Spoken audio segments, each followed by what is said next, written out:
I'm Steve Morgan, founder of Cybersecurity Ventures and editor-in-chief at Cybercrime magazine. I'm here today with Sumant Sehgal, founder and CEO at BreachLock, developers of a world-class award-winning penetration testing as a service platform. To learn more about our sponsor, BreachLock, visit breachlock.com. Sumant, welcome. Great to have you back on with us. Happy to be here, Steve. Sumant, I want to talk to you about cyber attacks on the supply chain. This is a growing concern for CISOs and security leaders. It's been coming up a lot in conversations. Talk to us about suppliers, partners, customers, the cyber threat they pose, as opposed to, say, hackers, cyber criminals who we're more often focused on here. Yeah, that's a good one, Steve. And if you look at the word supply chain, the more you think about it, the more you'd be worried because where can you stop? Now, we are having a conversation and there's software, there's hardware, there's ISPs, there's a supplier involved. Who knows where the threat is sitting?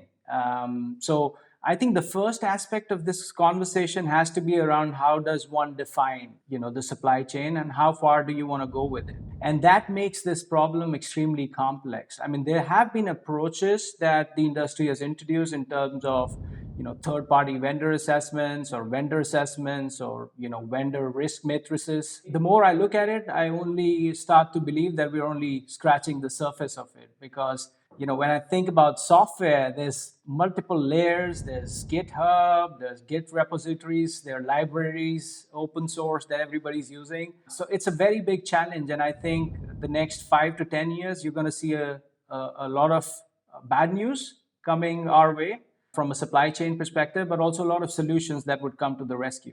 Sumant, you and I have talked a lot about pen testing, different aspects of it, but not shadow pen testing. And that's really what I wanted to ask you about today. What is that? How does it address the supply chain? Well, that's a funny one, Steve, the second one. The first one is easy. So shadow pen testing is something that you do to replicate an attack, right, in a simulated environment, meaning it is on a system, but you do it in a controlled fashion, right, as if a hacker would. So that's what shadow pen testing is.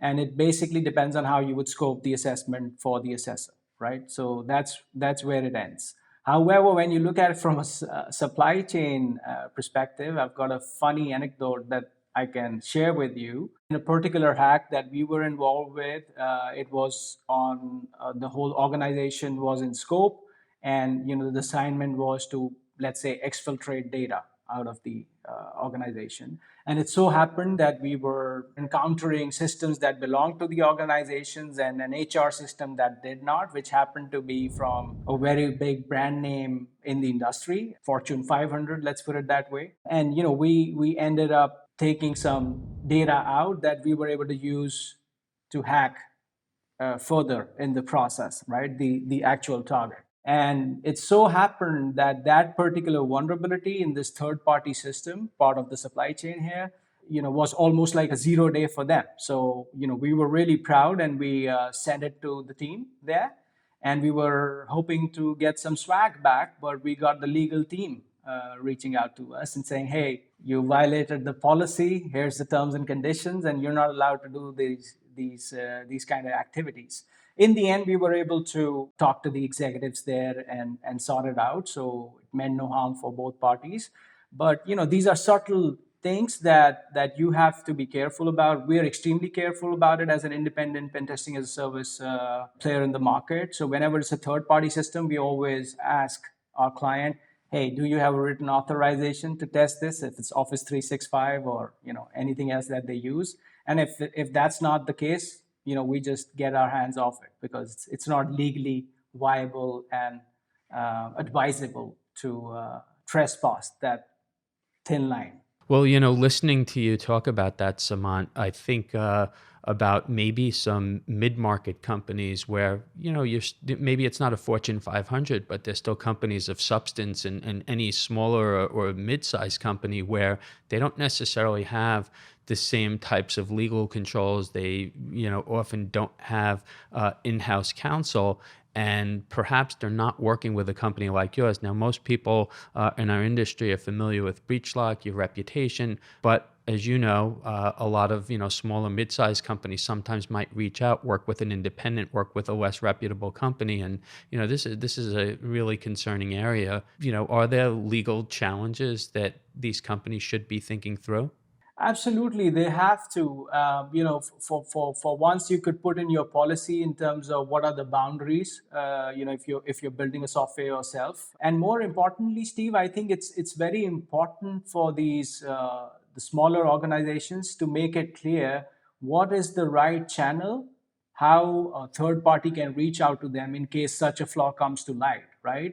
And more often than not, you would see that people miss on these little details, which can cause more harm than good.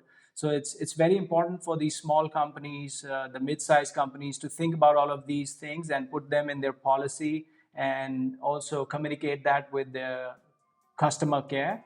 So when the question pops up, you know where to find the answers. Samant, great insights as always. Look forward to having you back on with us shortly. Looking forward as well. Thanks for having me, Steve. I'm Steve Morgan, founder of Cybersecurity Ventures and editor-in-chief at Cybercrime magazine. Joining us today was Samant Segal, founder and CEO at BreachLock, developers of a world-class award-winning penetration testing as a service platform. To learn more about our sponsor BreachLock, visit breachlock.com. You can follow all of our media at cybercrimemagazine.com.